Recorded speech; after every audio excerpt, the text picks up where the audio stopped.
అందరికీ నమస్తే అండి. ఈ చల్లని సాయంకాల వేళ మధ్యాహ్నం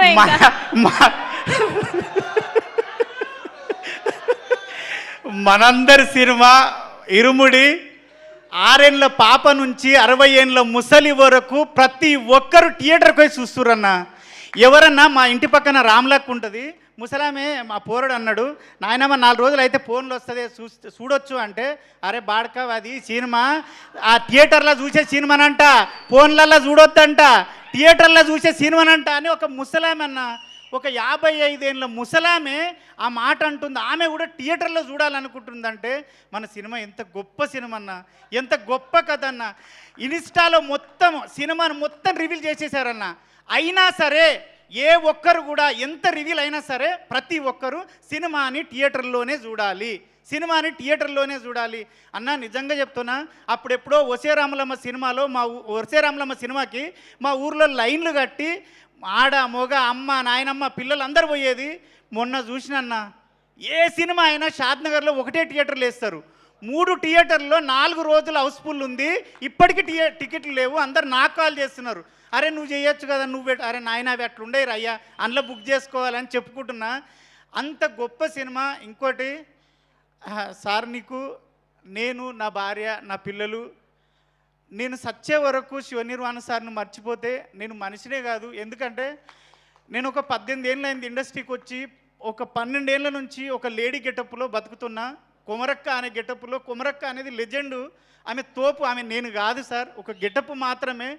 నన్ను చాలామంది చాలా విధాలుగా కొన్ని అవమానపరిచి, వీడు లేడీ గెటపే చేస్తాడు, వీడు లేడీ గెటపే చేస్తాడు. నా ఫ్రెండ్స్ నా డైరెక్టర్లు నా రూమ్లో ఉన్నోళ్ళు 15 మంది డైరెక్టర్లు అయ్యారు సార్.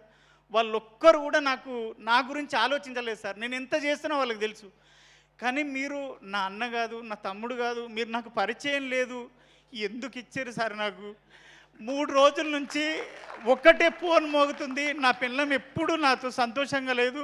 3 రోజుల నుంచి దాని సంతోషం చూస్తుంటే, బావా నువ్వు ఏదైనా చేయగలవు, వీడు కొమరంగాడు అంటున్నారు బావా. నాగులుగాడు అయిపోయాను సార్, నేను నాగులు అయిపోయాను సార్. అది మీ పుణ్యమే సార్.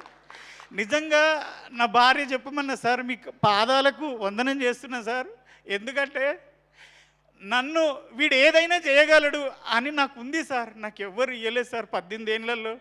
వీళ్ళు పరిచయమే లేదు సార్. రవి సార్ ఎవ్వరూ పరిచయం లేదు. నన్ను చూసి నా టాలెంట్ని చూసిండో ఏం చూసిండో దేవుళ్ళగా నాకు అవకాశం ఇచ్చినావు. అదైతే ఒకటి సార్. ఇంకొకటి, నేను ఫైట్లు ఎప్పుడు చేయలేదు సార్. దసరాలో కూడా సాయి సార్తో చేశాను, ఫైట్ చేయలేదు. ఫస్ట్ డే నాది ప్రామిస్ సార్, నాది గే క్యారెక్టర్ అనుకున్నాను సార్.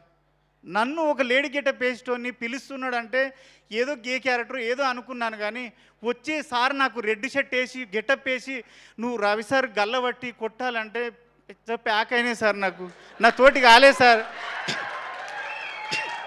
నిజం సార్, నా తోటి కాలే. అప్పుడు ఆడొక బూత్ మాట ఉంటుంది, సార్ అన్నాడు అనరా అన్నాడు. అమ్మ నీ కాలుమొక్త సార్, నేను అనలేను సార్ అన్న. అంటే ఏం కాదు అనరా అన్నాడు.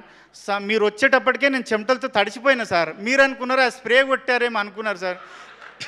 కానీ అప్పటికే నేను మిమ్మల్ని చూసి తడిసిపోయాను సార్ అప్పటికే. కానీ గల్లబట్టి కొట్టిన ట్రైలర్లో ఉంటుంది, సినిమా చూసిర్రు, అది సింగిల్ టేక్లో ఓకే అయింది, హ్యాపీ ఫీల్ అయినా.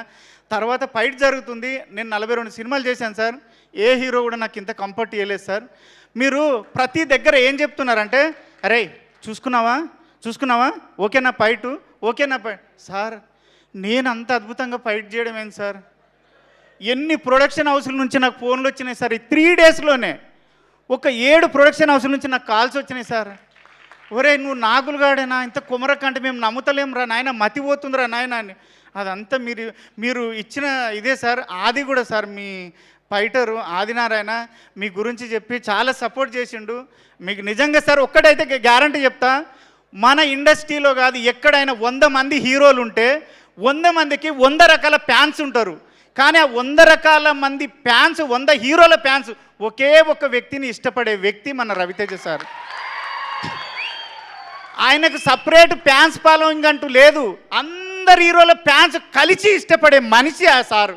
అంత మంచి సారు. మీరు ఇక్కడ నైట్లో ఫైట్ జరిగేటప్పుడు కూడా ప్రతిదీ అరే తాగుతుంది చూసుకో, సరేనా, నీకు కంఫర్టేనా అన్నాడు. ఆ ఫైట్లో అయితే కుక్కను కొట్టినట్టు కొట్టిరు సార్. ఆ ఎర్ర రెడ్ షర్ట్ వేసుకున్నాడు శివసారికి చెప్పిన దెబ్బ తాకిందంటే ఎక్కడ వద్దంటాడు అని భయంతో వద్దు, నా లైఫ్లో ఫస్ట్ టైం వచ్చింది నిరూపించుకోవాలని సార్ తాకిందారా కొమరం అంటే లేదు సార్ లేదు సార్ లేదు సార్, ఎక్కడక్కడ వాసిపోతున్నాయి రైట్.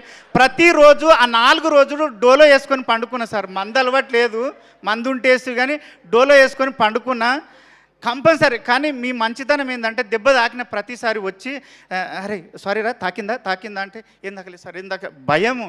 కానీ నా జీవితంలో మర్చిపోలేని క్యారెక్టరు, నేను బతుకున్నంతకాలం దీనివల్ల నేను బతుకుతా అని భరోసా ఇచ్చిన క్యారెక్టరు మీకు సాయన్నకి. సాయన్న ఎక్కడున్నా గంటలు మీటింగ్ పెట్టి ఒక దగ్గర కూర్చొని మాట్లాడి మంచి చెడులు చెప్పే పెద్ద మనిషి అన్న. Thank you.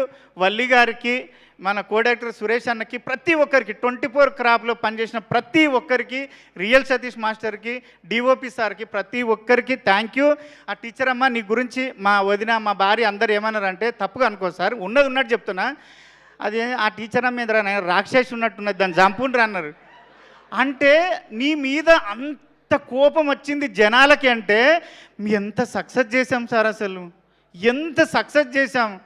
సాయన్న ఒక్కటే డైలాగ్ అయిపోయింది.